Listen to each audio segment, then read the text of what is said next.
പ്രാചീന ഈജിപ്തുകാരെ സംബന്ധിച്ചിടത്തോളം സമയമെന്നത് വെറുമൊരു അക്കം മാത്രമായിരുന്നില്ല, അതൊരു യാത്രയായിരുന്നു. ആകാശസമുദ്രത്തിലൂടെ തങ്കത്തോണിയിൽ സഞ്ചരിക്കുന്ന സൂര്യദേവനായ റായുടെ സഞ്ചാരം. ഈ കഥയിലൂടെ നമ്മൾ റായുടെ കൂടെ ആകാശത്തിലൂടെ സഞ്ചരിക്കും, തോത്തിന്റെ അറിവിന്റെ ലോകത്തിലൂടെ കടന്നുപോകും, സൃഷ്ടിയുടെ തുടക്കത്തിലേക്ക് തിരിച്ചുപോകും.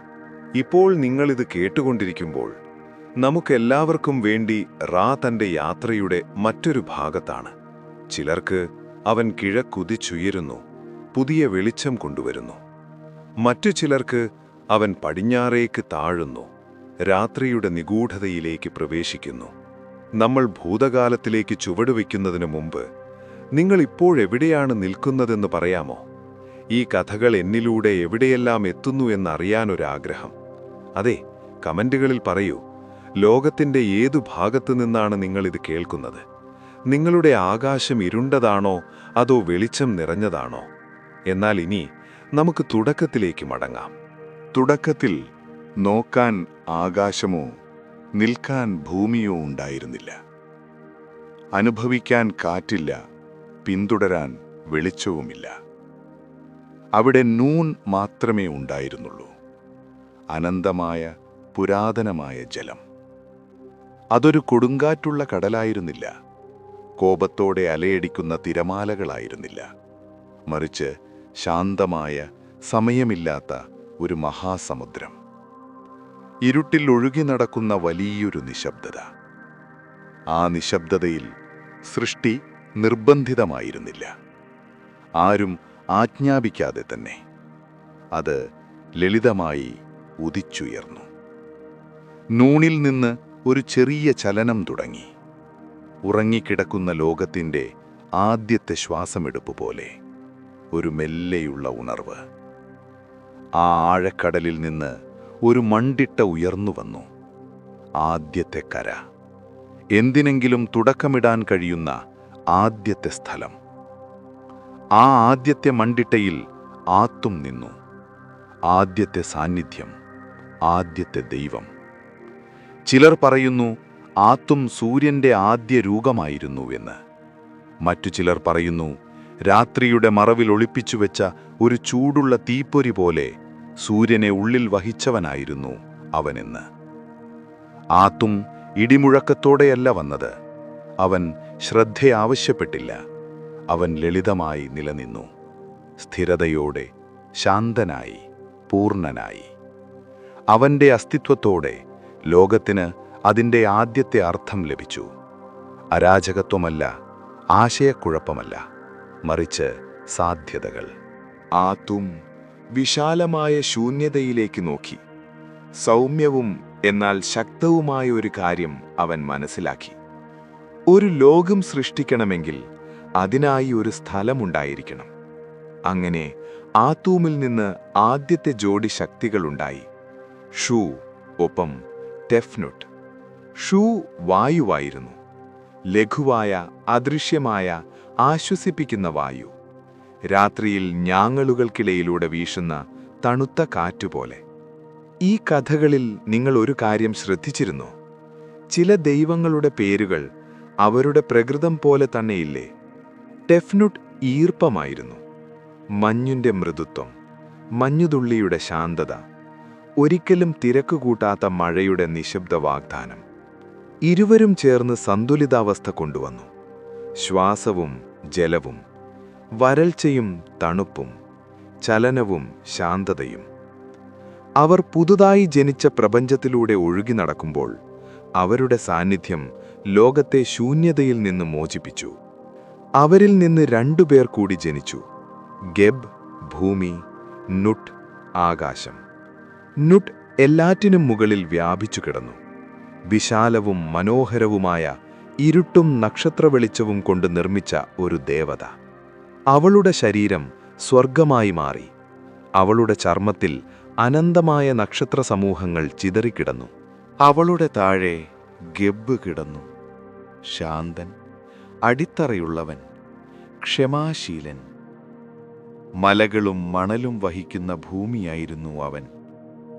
ഓരോ കാൽപ്പാടുകളും ഓർമ്മിക്കുന്ന ഒരിക്കലും പരാതിപ്പെടാത്ത മണ്ണ്. ആദ്യമൊക്കെ നുട്ടും ഗെബും അടുത്തു നിൽക്കുകയായിരുന്നു, വളരെ അടുത്ത്. പ്രപഞ്ചം മുഴുവൻ ഒരൊറ്റ സമാധാനപരമായ ആലിംഗനത്തിൽ തുടരാൻ ആഗ്രഹിക്കുന്നതുപോലെ ആകാശവും ഭൂമിയും പരസ്പരം മുറുകെ പിടിച്ചു. എന്നാൽ ആ സാമീപ്യത്തിൽ ജീവൻ വളരാൻ ഇടമുണ്ടായിരുന്നില്ല. അങ്ങനെ ശാന്തമായ വായുവായ ഷൂ അവർക്കിടയിൽ ചവിടുവെച്ചു. ഒരു ശിക്ഷയായിട്ടല്ല, മറിച്ച് അനിവാര്യമായൊരു കരുതലായി. അവൻ നുട്ടിനെ മുകളിലേക്കുയർത്തി, ഗെബിനെ താഴേക്കമർത്തി. അവർക്കിടയിൽ ഒരിടം സൃഷ്ടിച്ചു. പക്ഷികൾക്ക് പറക്കാൻ കഴിയുന്ന ഇടം, മരങ്ങൾക്ക് വളരാൻ കഴിയുന്ന ഇടം, മനുഷ്യർക്ക് നടക്കാനും ശ്വസിക്കാനും സ്വപ്നം കാണാനും കഴിയുന്ന ഇടം. ആകാശത്തിനും ഭൂമിക്കുമിടയിലുള്ള ഈ തുറന്ന ലോകം ജീവന്റെ ആദ്യത്തെ യഥാർത്ഥ ഭവനമായി. മുകളിൽ നുട്ട് അനശ്വരതയുടെ മേൽക്കൂരയായി മാറി. ഓരോ രാത്രിയിലും അവൾ നക്ഷത്രങ്ങളെ തന്റെ ശരീരത്തിലുടനീളം വഹിച്ചു. നിശബ്ദമായ നദിയിലൊഴുകുന്ന വിളക്കുകൾ പോലെ. താഴെ ഗെബ് ഈജിപ്തിന്റെ ഭൂമിയായി മാറി. മണ്ണും കല്ലും മരുഭൂമിയും എല്ലാറ്റിനും ഹൃദയമിടിപ്പ് നൽകുന്ന നദിക്കായി കാത്തിരുന്നു. അവർക്കിടയിൽ പ്രപഞ്ചമൊടുവിൽ പൂർണ്ണമായി. എന്നാൽ പൂർണ്ണമായ ഒരു ലോകത്തിൽ പോലും ജീവന് സ്ഥലത്തേക്കാൾ കൂടുതൽ ആവശ്യമാണ്. ജീവന് ഒരു ക്രമം ആവശ്യമാണ്. പ്രാചീന ഈജിപ്തുകാര് ഈ ക്രമത്തെ മാറ്റ് എന്ന് വിളിച്ചു. സത്യം, സന്തുലിതാവസ്ഥ, ഐക്യം. കർക്കശമായതോ തണുപ്പുള്ളതോ ആയ ക്രമമല്ല, മറിച്ച് പ്രകൃതിയെപ്പോലെ തോന്നിക്കുന്ന ക്രമം. രാത്രിക്ക് ശേഷം പകൽ വരുന്നതുപോലെ, നൈൽ നദി ഉയരുന്നതും താഴുന്നതും പോലെ, ശ്വാസത്തിന്റെ ശാന്തമായ താളം പോലെ. അങ്ങനെ ഈ ദൈവീക കുടുംബത്തിൽ നിന്ന് കൂടുതൽ വലിയൊരു കുടുംബം രൂപപ്പെട്ടു. ദൈവങ്ങൾ പെരുകി, അപരിചിതരായിട്ടല്ല, മറിച്ച് ഒരേ വിശുദ്ധ മരത്തിന്റെ ശാഖകളായി. അവർക്കിടയിൽ ശക്തമായ പേരുകൾ വന്നു. ആയിരക്കണക്കിന് വർഷങ്ങളായി ക്ഷേത്രങ്ങളിൽ മുഴങ്ങിക്കേൾക്കുന്ന പേരുകൾ: ഒസൈറിസ്, ഐസിസ്, സെത്ത്, നെഫ്തിസ്. അവർ അപ്പോഴും ശത്രുക്കളായിരുന്നില്ല, നായകന്മാരായിരുന്നില്ല, കല്ലിൽ കുത്തിവെക്കപ്പെട്ട ഇതിഹാസങ്ങളായിരുന്നില്ല. ആ സമയത്ത് അവർ പ്രപഞ്ചത്തിന്റെ ഹൃദയമിടിപ്പിന്റെ ഭാഗം മാത്രമായിരുന്നു. ലോകം വളർന്നപ്പോൾ, നദി ഭൂമിയെ രൂപപ്പെടുത്താൻ തുടങ്ങിയപ്പോൾ, ദൈവങ്ങൾ ഇതിലും ലോലമായ മറ്റൊന്ന് രൂപപ്പെടുത്താൻ തുടങ്ങി. ഒരു സംസ്കാരം. മനുഷ്യർ കൃഷി ചെയ്യുകയും നിർമ്മിക്കുകയും പ്രാർത്ഥിക്കുകയും പാടുകയും നുട്ടിന്റെ നക്ഷത്രങ്ങളെ അത്ഭുതത്തോടെ നോക്കുകയും ചെയ്യുന്ന ഒരു സ്ഥലം. അങ്ങനെ ദൈവങ്ങൾ വളരുന്ന ഈ ലോകത്തെ നോക്കി അവർ പ്രധാനപ്പെട്ട ഒന്ന് മനസ്സിലാക്കി. ഒരു ലോകത്തിന് എന്നേക്കുമായി ഒരു സ്വപ്നമായി നിലനിൽക്കാൻ കഴിയില്ല. അതിനൊരു വഴികാട്ടി വേണം, ഒരു ഭരണാധികാരി, മാറ്റിനെ സംരക്ഷിക്കുന്ന ഒരു ശക്തി, അരാജകത്വം തിരിച്ചു വരാതിരിക്കാൻ. ഈജിപ്ത് അപ്പോഴും ശൈശവാവസ്ഥയിലായിരുന്ന ആ കാലഘട്ടത്തിലാണ് ഒസൈറിസ് രാജാവായി ഉയർന്നത്. ഒരു വിജേതാവായിട്ടല്ല, ഒരു ഏകാധിപതിയായിട്ടല്ല, മറിച്ച് ഒരു സൗമ്യനായ ഭരണാധികാരിയായി. സമാധാനത്തോടെങ്ങനെ ജീവിക്കാമെന്നും ഭൂമിയിൽ നിന്ന് എങ്ങനെ ആഹാരം വളർത്താമെന്നും ഹൃദയങ്ങളെ സന്തുലിതാവസ്ഥയിൽ എങ്ങനെ നിലനിർത്താമെന്നും മനുഷ്യരെ പഠിപ്പിക്കുന്ന ഒരാൾ. എന്നാൽ ചക്രവാളത്തിനപ്പുറം അസൂയയുടെ ഒരു നിശബ്ദ നിഴൽ രൂപപ്പെടാൻ തുടങ്ങി. കാരണം ഐക്യമുള്ളിടത്ത് അതിനെ തകർക്കാൻ ആഗ്രഹിക്കുന്ന ഒരാൾ എപ്പോഴുമുണ്ടാകും. ആ ആഗ്രഹം സേത്തിൻ്റേതായിരുന്നു. അങ്ങനെ ആദ്യത്തെ ലോകം രൂപപ്പെടുകയും ദൈവങ്ങൾ മനുഷ്യരുടെ ജീവിതത്തോട് ചേർന്ന് നടക്കുകയും ചെയ്യുമ്പോൾ നമ്മൾ നമ്മുടെ കഥയുടെ അടുത്ത ഘട്ടത്തിലേക്ക് പ്രവേശിക്കുന്നു. മറ്റേതൊരു കഥയേക്കാളും ഈജിപ്തിനെ രൂപപ്പെടുത്തിയ പവിത്രമായ കഥ. ഒസൈറിസ്, ഐസിസ്, സേത്ത്, പിന്നെ വിധയുടെ കുട്ടിയായ ഹോറസ്. അതൊരു രാജ്യത്തിൽ നിന്നാണ് തുടങ്ങുന്നത്, ഏതാണ്ട് പൂർണ്ണമായിരുന്ന ഒരു രാജ്യം. ലോകം പുതിയതാണെന്ന് തോന്നിയിരുന്ന കാലത്താണ് ഒസൈറിസ് രാജാവായത്. നൈൽ നദി ഭൂമിയിലൂടെ നിലാവെളിച്ചത്തിന്റെ നീണ്ട റിബൺ പോലെ ഒഴുകി. ഒരിക്കൽ നിശബ്ദവും ശൂന്യവുമായിരുന്ന പാടങ്ങൾ പച്ചപ്പുകൊണ്ട് മൃദുവാകാൻ തുടങ്ങി. ഒസൈറിസിന് കീഴിൽ എങ്ങനെ അതിജീവിക്കണമെന്നു മാത്രമല്ല, എങ്ങനെ മാന്യമായി ജീവിക്കാമെന്നും ആളുകൾ പഠിച്ചു. നട്ടുപിടിപ്പിക്കാനും വിളവെടുക്കാനും അവനവരെ പഠിപ്പിച്ചു. സൂര്യോദയത്തിനഭിമുഖമായി വീടുകൾ നിർമ്മിക്കാൻ, സംഗീതവും ഡ്രമ്മുകളുമായി ഉത്സവങ്ങളിൽ ഒത്തുചേരാൻ, ഭയം കൊണ്ടല്ല ബഹുമാനം കൊണ്ട് നന്ദിയർപ്പിക്കാൻ. അവന്റെ അരികിൽ ഐസിസ് നടന്നു. അവന്റെ രാജ്ഞി മാത്രമല്ല, അവന്റെ തുല്യ പങ്കാളി. ഒസൈറിസ് ജനങ്ങൾക്ക് ഘടന നൽകിയപ്പോൾ ഐസിസ് അവർക്കാശ്വാസം നൽകി. രാത്രിയിൽ സംരക്ഷണത്തിന്റെ ശബ്ദമായിരുന്നു അവൾ. ഭയപ്പെട്ട ഹൃദയത്തെ ശാന്തമാക്കുന്ന കൈകൾ, നിശബ്ദതയെപ്പോലും സുരക്ഷിതമാക്കുന്ന സാന്നിധ്യം. ആ രാജ്യം കുറച്ചുകാലത്തേക്ക് സമാധാനപരമായിരുന്നു. വളരെ സമാധാനം. ലോകമൊടുവിൽ അതിൻ്റെ താളം കണ്ടെത്തിയതുപോലെ തോന്നി. പക്ഷേ ദൈവിക കുടുംബത്തിൻ്റെ കാണാത്ത കോണുകളിൽ മറ്റൊരു സാന്നിധ്യം ഇതെല്ലാം വീക്ഷിച്ചുകൊണ്ടിരുന്നായിരുന്നു. സെത്ത് ശാന്തമായ നദിയായിരുന്നില്ല. മരുഭൂമിയിലൂടെ വീശുന്ന ഉണങ്ങിയ കാറ്റായിരുന്നു അവൻ. കാലാവസ്ഥയിലെ പെട്ടെന്നുള്ള മാറ്റം, നക്ഷത്രങ്ങൾക്കു താഴെയുള്ള മണലിൻ്റെ വിശ്രമമില്ലാത്ത ചലനം. ഒസൈറിസ് ക്രൂരനായതുകൊണ്ടല്ല സേത്ത് അവനെ വെറുത്തത്. രാജ്യം തകർന്നതുകൊണ്ടല്ല അവൻ എതിർത്തത്. രാജ്യം പൂർണ്ണമായതുകൊണ്ടാണ് അവൻ എതിർത്തത്. ചിലപ്പോൾ പ്രപഞ്ചത്തിന്റെ വിചിത്രമായ ഹൃദയത്തിൽ പൂർണ്ണത അസൂയ ഉണർത്തും. സേത്ത് ഒസൈറിസിനെ നോക്കി. ആരാധന കണ്ടു, സ്നേഹം, ക്രമം, മറ്റെല്ലാറ്റിനെയും നിശബ്ദമാക്കുന്ന ശാന്തത. ഈ ശാന്തത ഒരിക്കലും ശാശ്വതമല്ലെന്ന് ലോകമോർക്കണമെന്ന് സേത്ത് ആഗ്രഹിച്ചു. ഇതുവരെയില്ല. അങ്ങനെ അവൻ മന്ത്രിക്കാൻ തുടങ്ങി. ആർക്കും കേൾക്കാൻ കഴിയുന്ന വാക്കുകൾ കൊണ്ടല്ല, മനസ്സുകളിൽ മെല്ലെ നിക്ഷേപിച്ച വികാരങ്ങൾ കൊണ്ട്. സംശയം, അസ്വസ്ഥത, മറ്റൊരാൾ സിംഹാസനം അർഹിക്കുന്നു എന്ന ചിന്ത, മറ്റൊരു തരത്തിലുള്ള ശക്തി ഭരിക്കണം എന്ന ചിന്ത. ഒരു സായാഹ്നത്തിൽ ചെറിയ നക്ഷത്രങ്ങൾ പോലെ മിന്നിമറയുന്ന വിളക്കുകൾക്ക് താഴെ സേത്ത് കൊട്ടാരത്തിലൊരാഘോഷം സംഘടിപ്പിച്ചു. ഒരു വിരുന്ന്, ചിരിയുടെയും സംഗീതത്തിൻ്റെയും ഒത്തുചേരൽ. ദോഷകരമല്ലെന്ന് തോന്നിയ ഒരു നിമിഷം. ആ കൂട്ടായ്മയിൽ സേത്ത് ഒരു സമ്മാനം അവതരിപ്പിച്ചു. മനോഹരമായി നിർമ്മിച്ച ഒരു പെട്ടി, കടും തവിട് നിറത്തിലുള്ള കല്ലുപോലെ മിനുക്കിയ തടി, സൂര്യപ്രകാശം തട്ടിയതുപോലെ തിളങ്ങുന്ന അരികുകൾ. അതൊരു സമ്മാനമാണെന്ന് സേത്ത് അവകാശപ്പെട്ടു. അതിനുള്ളിൽ കൃത്യമായി ചേരുന്നവർക്കുള്ള പ്രതിഫലം. ഓരോരുത്തരായി അതിൽ കയറി നോക്കി. ചിലർക്ക് നീളം കൂടിപ്പോയി, ചിലർക്ക് തീരെ ചെറുത്, ചിലർ ചിരിച്ചുകൊണ്ട് മാറി നിന്നു.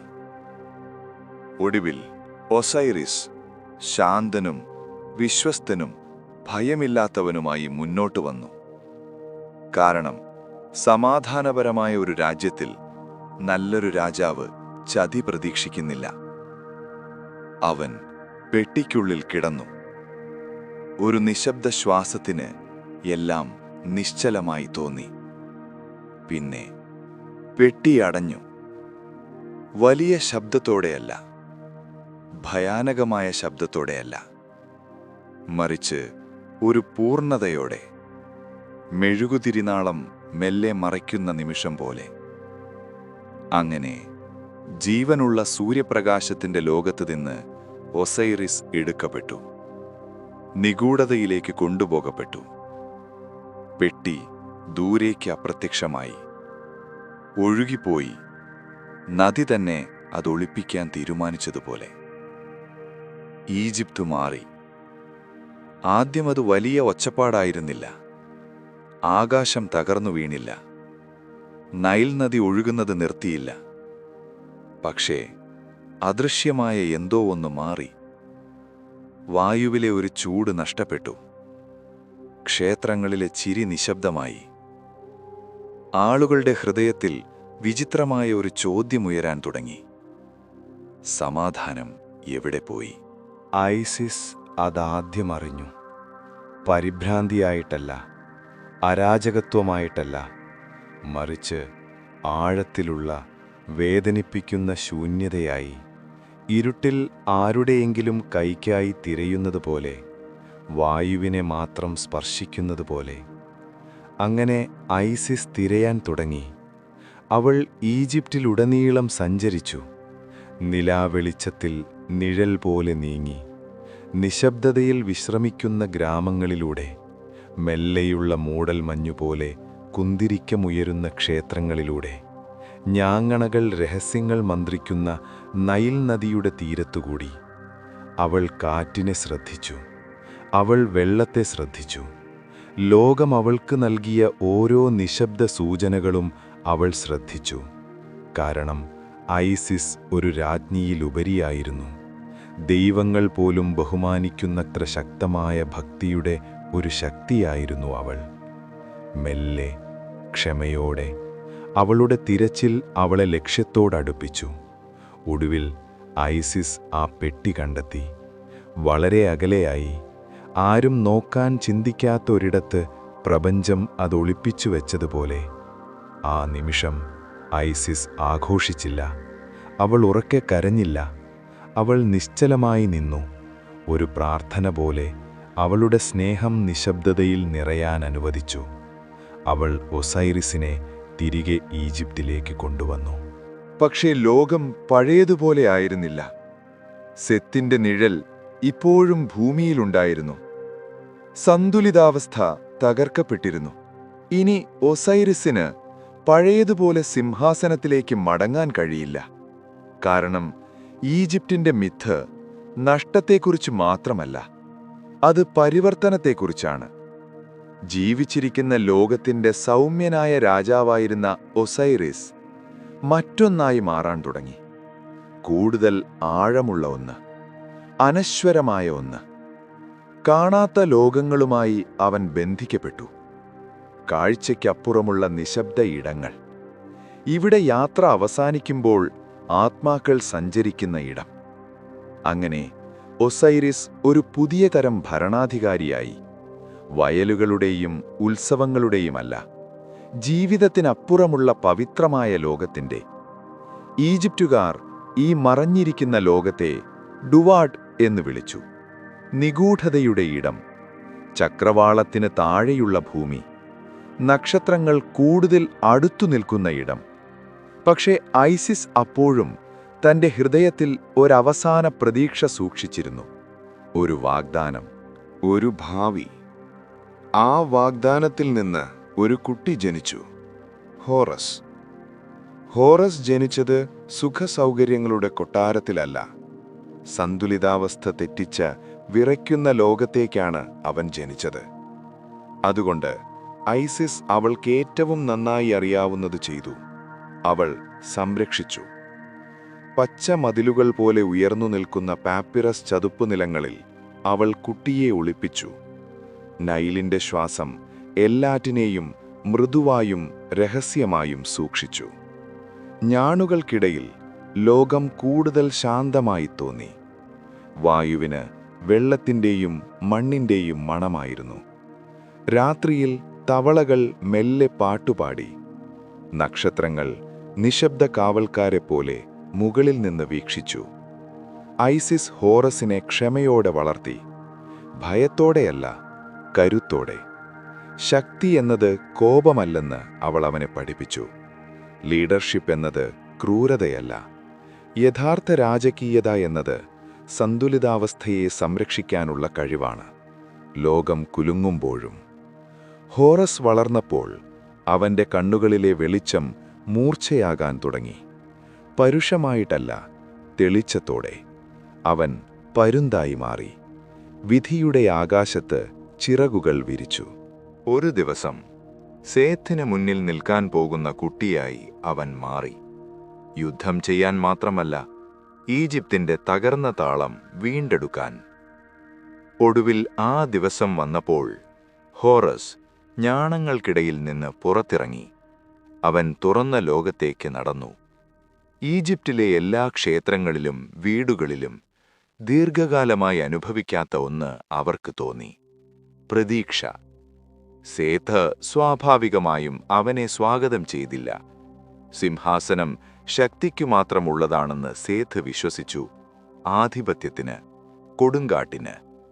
എന്നാൽ സിംഹാസനം മാട്ടിനുള്ളതാണെന്ന് ഹോറസ് വിശ്വസിച്ചു, ശരിയായ സന്തുലിതാവസ്ഥയ്ക്ക്, ലോകം തകരാതെ കാത്തുസൂക്ഷിക്കുന്ന ശാന്തമായ ക്രമത്തിന്. അവരുടെ സംഘർഷം വ്യക്തിപരമായിരുന്നില്ല, അത് പ്രപഞ്ച സംബന്ധിയായിരുന്നു. രണ്ട് ശക്തികൾ തമ്മിലുള്ള പുരാതന പോരാട്ടമായിരുന്നു അത്, നിർമ്മിക്കുന്ന ശക്തിയും തകർക്കുന്ന ശക്തിയും. അവരുടെ കഥ വെറുമൊരായുധങ്ങളുടെ പോരാട്ടമാക്കാതെ ഈജിപ്തുകാർ അതിനെ കൂടുതൽ ആഴത്തിൽ അവതരിപ്പിച്ചു. ഒരു വിചാരണ, ഒരു ദൈവിക വിധി. ആകാശത്ത് വട്ടം കൂടുന്ന നക്ഷത്രങ്ങളെപ്പോലെ ദൈവങ്ങൾ ഒത്തുകൂടി. അവർ കേട്ടു, അവർ വീക്ഷിച്ചു. ഈ വിശുദ്ധ കോടതിയുടെ മധ്യത്തിൽ ഹോരസും സെയ്ത്തും നിന്നു. ശക്തിയുടെ രണ്ട് രൂപങ്ങൾ, ഭരണത്തിന്റെ രണ്ടു കാഴ്ചപ്പാടുകൾ. തീരുമാനം തിടുക്കത്തിലെടുക്കാൻ കഴിയുമായിരുന്നില്ല. കാരണം ഇത് ഈജിപ്റ്റ് ആരു ഭരിക്കും എന്നതിനെക്കുറിച്ച് മാത്രമല്ല, ഈജിപ്റ്റ് ഐക്യത്തിൻ്റേതാകുമോ അതോ നാശത്തിൻ്റേതാകുമോ എന്നതിനെക്കുറിച്ചായിരുന്നു. ഒടുവിൽ ദൈവങ്ങൾ തിരഞ്ഞെടുത്തു. ഹോറസ് ഏറ്റവും ഉച്ചത്തിൽ സംസാരിച്ചതുകൊണ്ടല്ല, അവൻ ഏറ്റവും ആക്രമകാരിയായതുകൊണ്ടല്ല, മറിച്ച് ഒസൈറിസിന്റെ ശരിയായ ജ്വാല അവൻ വഹിച്ചതുകൊണ്ട്. ഐസിസിന്റെ ഉറച്ച വിവേകം, സന്തുലിതാവസ്ഥയുടെ വാഗ്ദാനവും അവൻ വഹിച്ചു. അങ്ങനെ ഹോറസ് രാജാവായി. അവൻ ഉയർന്നപ്പോൾ മറ്റൊന്നുകൂടി അവനോടൊപ്പം ഉയർന്നു. ഈജിപ്തിന് എപ്പോഴും ഒരു സംരക്ഷകനുണ്ടാകും എന്ന ആശയം, ഭൂമിയിലെ ദൈവിക ക്രമത്തിന്റെ ജീവനുള്ള പ്രതീകം. ആ പ്രതീകം ഫറവോ ആയി മാറി. ഓരോ ഫറവോയും ഹോറസായി കണക്കാക്കപ്പെട്ടു. മാറ്റിന്റെ കാവൽക്കാരൻ, സന്തുലിതാവസ്ഥയുടെ സൂക്ഷിപ്പുകാരൻ, അരാജകത്വത്തിനെതിരായ സംരക്ഷകൻ. പിന്നെ ഒസൈറിസ് താഴെ തുടർന്നു. മറക്കപ്പെട്ട രാജാവായിട്ടല്ല, മറിച്ച് ഒരു വിശുദ്ധ സാന്നിധ്യമായി, മറ്റൊരു ലോകത്തിന്റെ നിശബ്ദമായ ഭരണാധികാരി. അവസാനങ്ങൾ എപ്പോഴും നഷ്ടങ്ങളല്ല എന്ന ഓർമ്മപ്പെടുത്തൽ. ചിലപ്പോൾ അവസാനങ്ങൾ പ്രവേശന കവാടങ്ങളാകും. അങ്ങനെ ഈജിപ്ഷ്യൻ ലോകം അതിൻ്റെ താളം വീണ്ടെടുത്തു.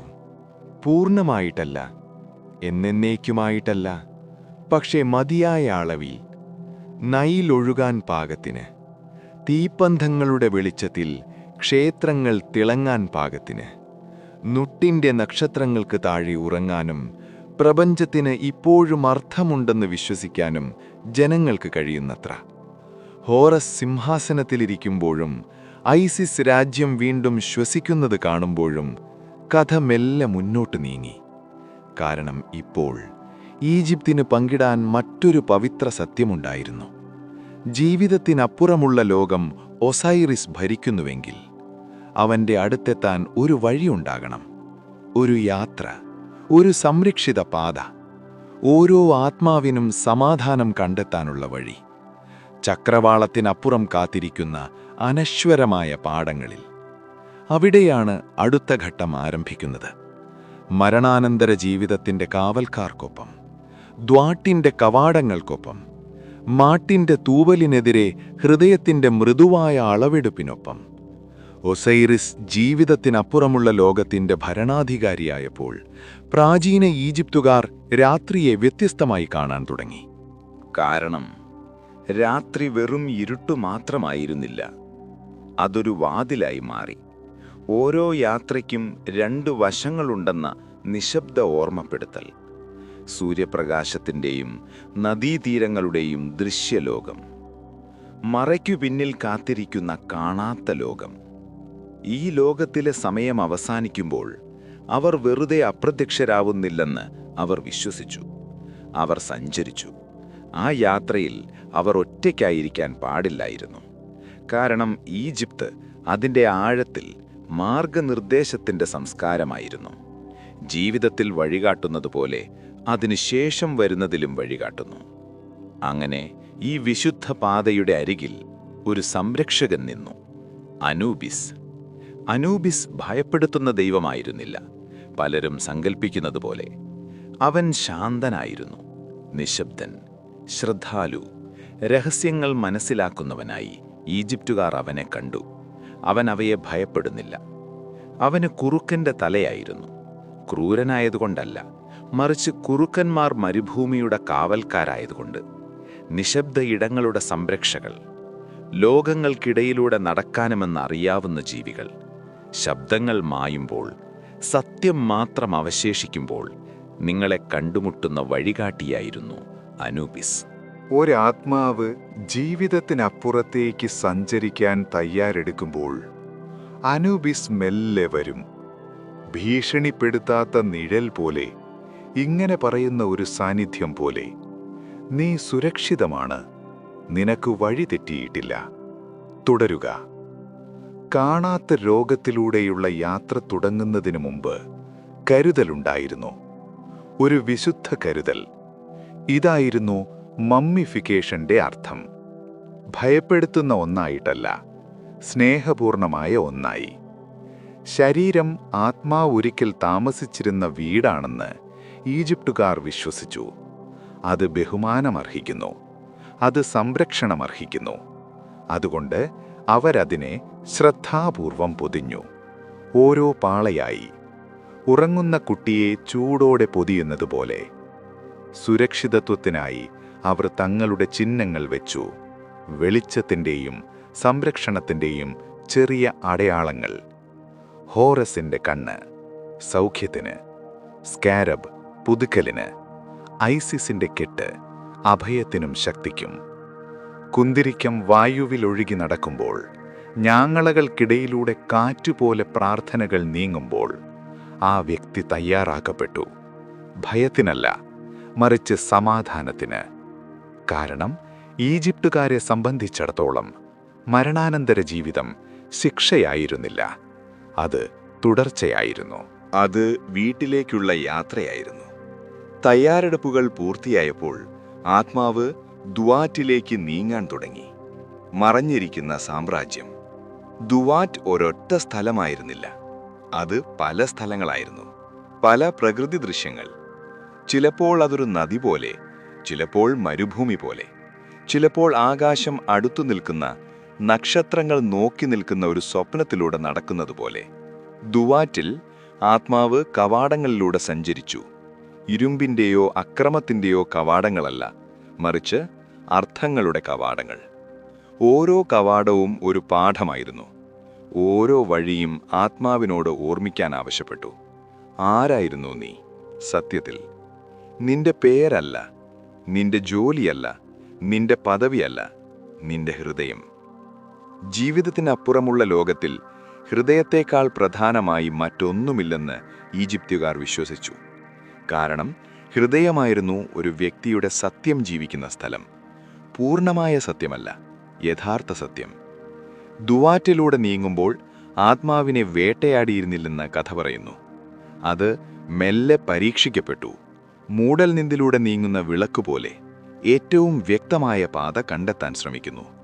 വഴിയിൽ സംരക്ഷകരുണ്ടായിരുന്നു, വിചിത്രമായ പ്രതീകാത്മക ജീവികൾ.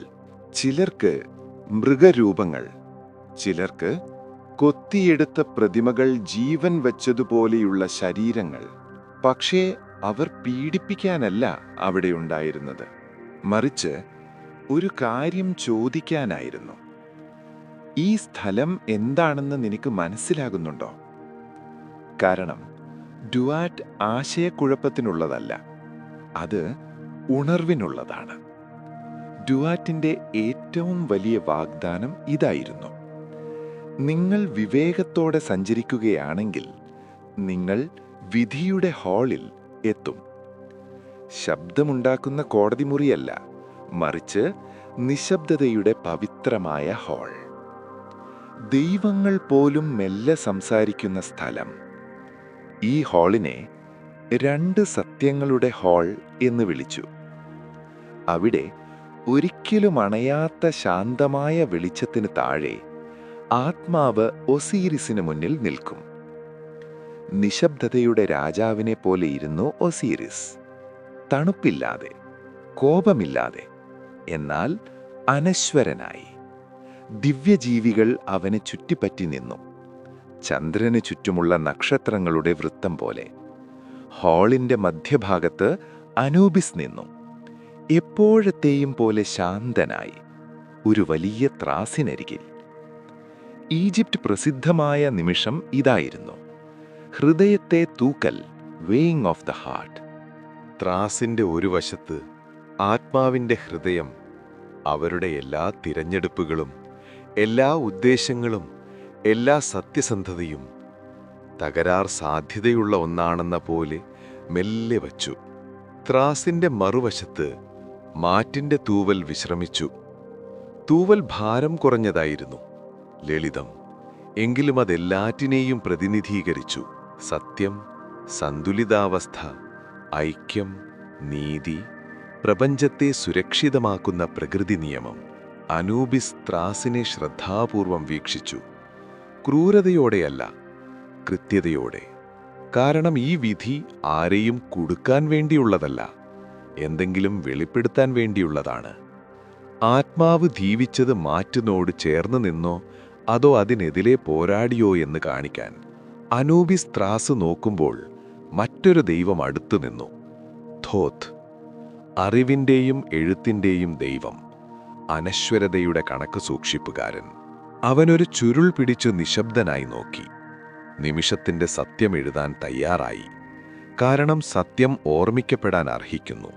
ത്രാസ് ഒടുവിൽ നിലച്ചപ്പോൾ പ്രപഞ്ചം ശ്വാസം അടക്കി പിടിച്ചതുപോലെ തോന്നി. ഹൃദയത്തിന് ഭാരമുണ്ടെങ്കിൽ ക്രൂരത കൊണ്ടു ഭാരം, അസത്യം കൊണ്ടു ഭാരം, ഉപദ്രവം കൊണ്ടു ഭാരം, എങ്കിൽ ആത്മാവിന് മുന്നോട്ടു പോകാൻ കഴിയില്ല. ശിക്ഷയായിട്ടല്ല, മറിച്ച് അനന്തരഫലമായി. കാരണം സന്തുലിതാവസ്ഥയെ നിരാകരിക്കുന്ന ഹൃദയത്തിന് പൂർണ്ണമായും സന്തുലിതാവസ്ഥയിൽ നിർമ്മിച്ച ലോകത്ത് പ്രവേശിക്കാൻ കഴിയില്ല. പക്ഷേ ഹൃദയത്തിന് ഭാരം കുറവാണെങ്കിൽ, അത് മാറ്റിനോട് യോജിക്കുന്നുവെങ്കിൽ ആത്മാവ് സ്വാഗതം ചെയ്യപ്പെടും. വളരെ ശാന്തമായ, വളരെ സമാധാനപരമായ ഒരിടത്തേക്ക്.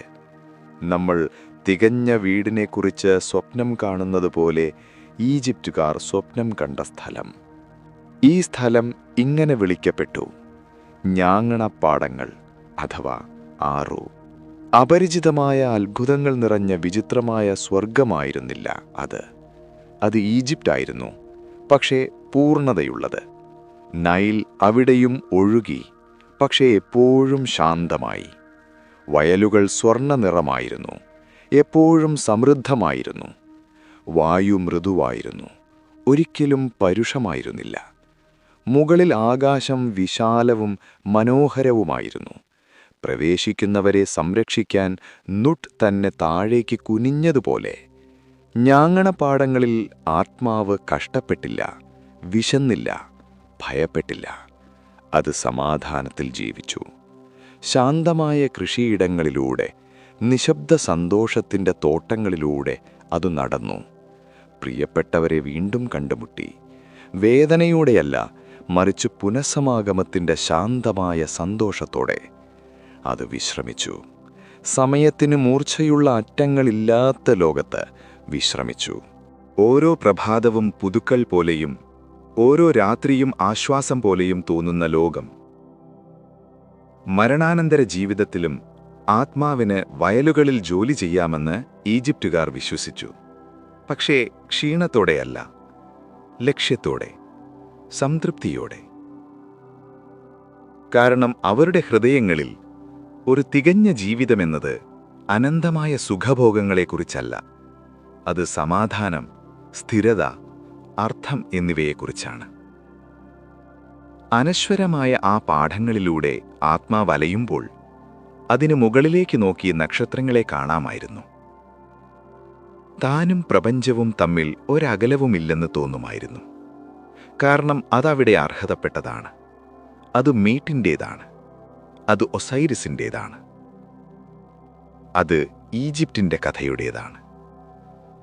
ആ സ്വർണ്ണപ്പാടങ്ങൾക്കപ്പുറം, ഭയത്തിനും സങ്കടത്തിനും വളരെ അപ്പുറം, ലോകം വീണ്ടും നിശബ്ദമായി. ചൂട് തോന്നുന്ന തരത്തിലുള്ള നിശബ്ദത. ശരീരത്തിന് ഭാരവും മനസ്സിന് സാവധാനവും ശ്വാസത്തിന് ശാന്തതയും ആഴവും നൽകുന്ന നിശബ്ദത. ആത്മാവ് ഞാങ്ങണപ്പാടങ്ങളിൽ വിശ്രമിക്കുമ്പോൾ ഐതിഹ്യത്തിൻ്റെ മഹാനദി ഒഴുകിക്കൊണ്ടിരിക്കുന്നു. നൈൽ നദി രാവും പകലും ഒഴുകുന്നതുപോലെ, തിരക്കില്ലാതെ, പോരാട്ടമില്ലാതെ, മുന്നോട്ട് മാത്രം, നിശബ്ദതയിലേക്ക്. ഇപ്പോൾ ഇവിടെ ഈ മങ്ങി ശാന്തമായ അവസാനത്തിൽ ലോകം കൂടുതൽ മൃദുവാകുന്നത് നിങ്ങൾക്ക് സങ്കൽപ്പിക്കാം. ഓരോ പ്രഭാതവും പുതുക്കൽ പോലെയും ഓരോ രാത്രിയും ആശ്വാസം പോലെയും തോന്നുന്ന ലോകം. മരണാനന്തര ജീവിതത്തിലും ആത്മാവിന് വയലുകളിൽ ജോലി ചെയ്യാമെന്ന് ഈജിപ്തുകാർ വിശ്വസിച്ചു. പക്ഷേ ക്ഷീണത്തോടെയല്ല, ലക്ഷ്യത്തോടെ, സംതൃപ്തിയോടെ. കാരണം അവരുടെ ഹൃദയങ്ങളിൽ ഒരു തികഞ്ഞ ജീവിതമെന്നത് അനന്തമായ സുഖഭോഗങ്ങളെക്കുറിച്ചല്ല, അത് സമാധാനം, സ്ഥിരത, അർത്ഥം എന്നിവയെക്കുറിച്ചാണ്. അനശ്വരമായ ആ പാടങ്ങളിലൂടെ ആത്മാവ് അലയുമ്പോൾ അതിന് മുകളിലേക്ക് നോക്കി നക്ഷത്രങ്ങളെ കാണാമായിരുന്നു. താനും പ്രപഞ്ചവും തമ്മിൽ ഒരകലവുമില്ലെന്ന് തോന്നുമായിരുന്നു. കാരണം അതവിടെ അർഹതപ്പെട്ടതാണ്. അത് മാറ്റിൻ്റേതാണ്, അത് ഒസൈറിസിൻ്റേതാണ്, അത് ഈജിപ്തിൻ്റെ കഥയുടേതാണ്. ആ സ്വർണ്ണപ്പാടങ്ങൾക്കപ്പുറം, ഭയത്തിനും സങ്കടത്തിനും വളരെയപ്പുറം, ലോകം വീണ്ടും നിശബ്ദമായി. ചൂട് തോന്നുന്ന തരത്തിലുള്ള നിശബ്ദത. ശരീരത്തിന് ഭാരവും മനസ്സിന് സാവധാനവും ശ്വാസത്തിന് ശാന്തതയും ആഴവും നൽകുന്ന നിശബ്ദത. ആത്മാവ് ഞാങ്ങണപ്പാടങ്ങളിൽ വിശ്രമിക്കുമ്പോൾ ഐതിഹ്യത്തിൻ്റെ മഹാനദി ഒഴുകിക്കൊണ്ടിരിക്കുന്നു. ആത്മാവ് അതിൻ്റെ സമാധാനം കണ്ടെത്തി, ഹൃദയം അതിൻ്റെ സന്തുലിതാവസ്ഥ കണ്ടെത്തി. എന്നാൽ മരിച്ചവർ ഭൂമിയുടെ കൈകളിൽ ഉറങ്ങുമ്പോൾ പ്രപഞ്ചം തന്നെ ഉറങ്ങുന്നില്ല. കാരണം നാളെ ലോകമുണരണമെങ്കിൽ ഇന്ന് രാത്രി ഒരു യുദ്ധം നടക്കണം. ഒരാത്മാവിനു വേണ്ടിയുള്ള യുദ്ധമല്ല, മറിച്ച് അസ്തിത്വത്തിൻ്റെ വെളിച്ചത്തിനു വേണ്ടിയുള്ള യുദ്ധം. അങ്ങനെ നമ്മൾ മരണാനന്തര ജീവിതത്തിൻ്റെ ശാന്തമായ പാഠങ്ങൾ വിടുന്നു. നമ്മൾ മുകളിലേക്ക് നോക്കുന്നു, ചക്രവാളത്തിലേക്ക്, പടിഞ്ഞാറൻ ദിക്കിലെ അപകടകരമായ വെള്ളത്തിൽ താഴാൻ തുടങ്ങുന്ന ആ തങ്കത്തോണിയിലേക്ക്. നമ്മൾ ഭൂമിയെക്കുറിച്ച് സംസാരിച്ചു, രാജാക്കന്മാരെക്കുറിച്ചും സംസാരിച്ചു, ശവകുടീരത്തിൻ്റെ നിശബ്ദതയെക്കുറിച്ചും സംസാരിച്ചു. എന്നാൽ ഇവയ്ക്കെല്ലാം മുകളിൽ സൂര്യനുണ്ട്. പ്രാചീന ഈജിപ്തുകാരെ സംബന്ധിച്ചിടത്തോളം സൂര്യൻ വെറുമൊരു തീഗോളമായിരുന്നില്ല, അതൊരു ജീവനുള്ള ദൈവമായിരുന്നു. റാ, അവൻ സ്വർഗത്തിൻ്റെ രാജാവായിരുന്നു, സൃഷ്ടിയുടെ പിതാവ്, പകലിനെ കാത്തുസൂക്ഷിക്കുന്ന സ്വർണ്ണക്കണ്ണ്. ഓരോ പ്രഭാതത്തിലും റാ കിഴക്ക് ജനിച്ചു, ചെറുപ്പവും കരുത്തും വെളിച്ചവും നിറഞ്ഞവൻ. അവൻ തൻ്റെ വലിയ തോണിയിലേക്ക് കയറി, മാൻജെറ്റ്, ദശലക്ഷം വർഷങ്ങളുടെ തോണി. അവൻ ആകാശത്തിലൂടെ സഞ്ചരിച്ചു, വെള്ളത്തിലൂടെയല്ല, മറിച്ച് ആകാശത്തിൻ്റെ നീലസമുദ്രത്തിലൂടെ. അവൻ നീങ്ങിയപ്പോൾ ലോകമുണർന്നു, പൂക്കൾ വിരിഞ്ഞു, ഞാങ്ങണകൾക്കിടയിൽ നിന്ന് പക്ഷികൾ പാടി, പൊടിച്ച വജ്രങ്ങൾ പോലെ നൈൽ തിളങ്ങി. 12 മണിക്കൂർ ലോകം സുരക്ഷിതമായിരുന്നു, അവൻ്റെ സാന്നിധ്യത്തിൻ്റെ ചൂടിൽ കുളിച്ചു നിന്നു. എന്നാൽ വെളിച്ചം എന്നേക്കുമായി നിലനിൽക്കില്ലെന്ന് ഈജിപ്തുകാർക്കറിയാമായിരുന്നു. സായാഹ്നമൊത്തപ്പോൾ റാ വൃദ്ധനായി. അവന്റെ ശക്തി മങ്ങാൻ തുടങ്ങി. പടിഞ്ഞാറൻ ചക്രവാളത്തിലേക്ക് തോണി താഴുന്നു. പിന്നെ സൂര്യൻ അപ്രത്യക്ഷനായി. നമുക്ക് ഇതൊരു സൂര്യാസ്തമയം മാത്രമാണ്. എന്നാൽ പ്രാചീനർക്ക് ഇത് ഏറ്റവും വലിയ അപകടത്തിൻ്റെ നിമിഷമായിരുന്നു. കാരണം സൂര്യൻ അപ്രത്യക്ഷമാകുമ്പോൾ അത് ചലിക്കുന്നത് നിർത്തുന്നില്ല. അത് നിഴലിലേക്ക് പ്രവേശിക്കുന്നു, അത് പാതാളത്തിലേക്ക് പ്രവേശിക്കുന്നു, അത് ഡുവാട്ടിലേക്ക് പ്രവേശിക്കുന്നു. ഇവിടെയാണ് കഥ ഒരു യുദ്ധമായി മാറുന്നത്. റായുടെ രാത്രിയാത്ര സമാധാനപരമായിരുന്നില്ല. അത് ഇരുട്ടിൻ്റെ 12 കവാടങ്ങളിലൂടെയുള്ള യാത്രയായിരുന്നു. രാത്രിയിലെ ഓരോ മണിക്കൂറിനും ഒന്നു വീതം. നദി നീലയിൽ നിന്ന് കറുപ്പിലേക്ക് മാറി. വായുവിന് തണുപ്പ് കൂടി. നിഴലുകളിൽ ചിലർ കാത്തിരുന്നു. ക്രമമാഗ്രഹിക്കാത്ത ജീവികൾ, മാറ്റിനെ വെറുത്ത ജീവികൾ. അവരിൽ ഏറ്റവും വലിയവൻ അപ്പപ്പ് ആയിരുന്നു. അപ്പപ്പ് ഒരു ദൈവമായിരുന്നില്ല. ദൈവത്തിന് നേരെ വിപരീതമായിരുന്നു അവൻ. അരാജകത്വത്തിൻ്റെ ഭീമാകാരനായ സർപ്പമായിരുന്നു അവൻ. ശൂന്യതയുടെ ശക്തി. സൂര്യനെ വിഴുങ്ങാനും പ്രപഞ്ചത്തെ നമ്മൂണിൻ്റെ നിശബ്ദമായ ഇരുണ്ട ജലത്തിലേക്ക് തിരികെ കൊണ്ടുവരാനും ആഗ്രഹിച്ച രാക്ഷസൻ. ഓരോ രാത്രിയും അപ്പപ്പ് കാത്തിരുന്നു. ഓരോ രാത്രിയും അവൻ തോണി തടയാൻ ശ്രമിച്ചു. പാതാളത്തിലെ മലകൾക്ക് ചുറ്റും അവൻ തൻ്റെ വലിയ ശരീരം ചുറ്റിവളച്ചു. തുറിച്ചു നോക്കുന്ന കണ്ണുകൾ കൊണ്ട് അവൻ തോണിക്കാരെ മയക്കി. ഭൂമിയെ കുലുക്കുന്ന ഇടിമുഴക്കം പോലെ അവൻ അലറി. പക്ഷേ റാ ഒറ്റയ്ക്കായിരുന്നില്ല. അവൻ്റെ തോണിയിൽ മറ്റു ദൈവങ്ങൾ തയ്യാറായി നിന്നു. സെത്തുണ്ടായിരുന്നു, കൊടുങ്കാറ്റിൻ്റെയും ശക്തിയുടെയും ദൈവം. ഒസൈരിസിന് ശത്രുവായിരുന്നെങ്കിലും ഇവിടെ ഇരുട്ടിൽ അവനൊരു നായകനായിരുന്നു. തോണിയുടെ മുൻവശത്ത് സെത്തിനു മാത്രമേ കരുത്തുണ്ടായിരുന്നുള്ളൂ. ഭയമില്ലാതെ സർപ്പത്തിൻ്റെ കണ്ണുകളിലേക്ക് നോക്കാൻ സെത്തിനു മാത്രമേ കഴിയുമായിരുന്നുള്ളൂ. തൻ്റെ വലിയ കുന്തം കൊണ്ട് അവൻ ഇരുട്ടിനെ വെട്ടി. ബാസ്റ്ററ്റ് ഉണ്ടായിരുന്നു, പൂച്ചദേവത, വേഗമുള്ളവളും ഉഗ്രയുമായവൾ. ഒരു വേട്ടക്കാരൻ്റെ വേഗതയോടെ അവൾ സൂര്യനെ സംരക്ഷിച്ചു. മണിക്കൂറുകളോളം യുദ്ധം നടന്നു. ഭൂമിയിലെ ഈജിപ്തുകാർ ഉറങ്ങി, തങ്ങൾക്ക് താഴെ നടക്കുന്ന യുദ്ധത്തെക്കുറിച്ച് അറിയാതെ. രാത്രി നീണ്ടതാണെന്ന് മാത്രമേ അവർക്കറിയാമായിരുന്നുള്ളൂ. തങ്ങൾ കാത്തിരിക്കണമെന്ന് മാത്രമേ അവർക്കറിയാമായിരുന്നുള്ളൂ.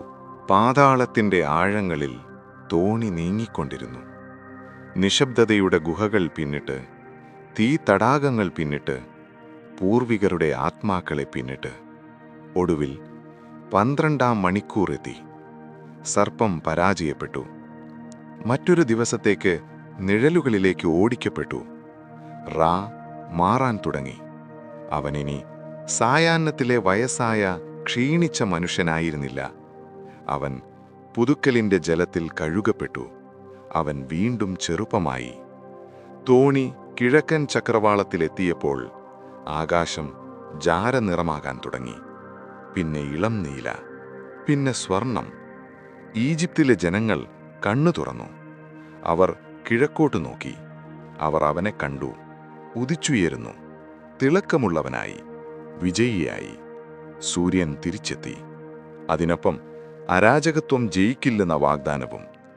ഇരുട്ടിനു ശേഷം എപ്പോഴും വെളിച്ചം വരുമെന്നും, രാത്രി എത്ര അപകടകരമായി തോന്നിയാലും പ്രപഞ്ചമെപ്പോഴും ക്രമത്തിൻ്റെ കൈകളിലാണെന്നും. ഇതായിരുന്നു ദിവസേനയുള്ള അത്ഭുതം. ജീവിതം ഒരു ചക്രമാണെന്ന ഉറപ്പ്, ഒരിക്കലും തകരാത്ത വൃത്തം. പക്ഷേ ചിലപ്പോൾ ദൈവങ്ങൾ ആകാശത്തേക്ക് മാത്രമല്ല നോക്കിയത്. ചിലപ്പോൾ അവർ താഴെ ഭൂമിയിലേക്ക് നോക്കി. ചിലപ്പോൾ കണ്ടത് അവർക്ക് ഇഷ്ടപ്പെട്ടില്ല. കാരണം ദൈവങ്ങൾ സ്വർഗത്തിൽ മാറ്റ് നിലനിർത്തിയപ്പോൾ മനുഷ്യരെല്ലായ്പ്പോഴും അത് ഭൂമിയിൽ പാലിച്ചില്ല. ഒരു കഥയുണ്ട്. റാ മനുഷ്യർക്കിടയിൽ നടന്ന കാലത്തെ കഥ, കോപത്തിൻ്റെ കഥ. വളരെ ലളിതമായ ഒന്നിനാൽ ലോകം എങ്ങനെ രക്ഷിക്കപ്പെട്ടു എന്ന കഥ. കുന്തം കൊണ്ടല്ല, മന്ത്രം കൊണ്ടല്ല, മറിച്ച് ചുവന്ന വീഞ്ഞിൻ്റെ ഒരു തന്ത്രം കൊണ്ട്. അവിടെയാണ് നമ്മുടെ അടുത്ത അധ്യായം ആരംഭിക്കുന്നത്. റായുടെ കണ്ണിനൊപ്പം, ലോകം ഏകദേശം അവസാനിപ്പിച്ച ദേവതയ്ക്കൊപ്പം. ആദിയിൽ ദൈവങ്ങൾ ഭൂമിയിൽ നടന്നിരുന്നു എന്ന് പറയപ്പെടുന്നു. അവർ ദൂരെയുള്ള ആകാശത്തല്ല ജീവിച്ചിരുന്നത്. അവർ ഇവിടെ തന്നെ ജീവിച്ചു, ഞാങ്ങണകൾക്കിടയിൽ, മണ്ണിൽ, മനുഷ്യർക്കിടയിൽ. അവരെയെല്ലാം ഭരിച്ചിരുന്നത് റാ ആയിരുന്നു. പക്ഷേ സമയം എല്ലാറ്റിനെയും സ്പർശിക്കുന്നു, ദൈവങ്ങളെപ്പോലും. യുഗങ്ങൾ കടന്നുപോയപ്പോൾ റാ വൃദ്ധനാകാൻ തുടങ്ങി. അവന്റെ എല്ലുകൾ വെള്ളിയായി മാറി, മാംസം സ്വർണമായി, മുടി ലാപ്പിസ് ലസൂലി കല്ലിന്റെ നിറമായി. അവൻ അപ്പോഴും ശക്തനായിരുന്നു, അവൻ അപ്പോഴും സൃഷ്ടാവായിരുന്നു. പക്ഷേ മനുഷ്യർ അവന്റെ ശക്തി മറക്കാൻ തുടങ്ങി. അവർ വൃദ്ധനായ രാജാവിന് നോക്കി, അവർ മന്ത്രിച്ചു, അവർ ചിരിച്ചു.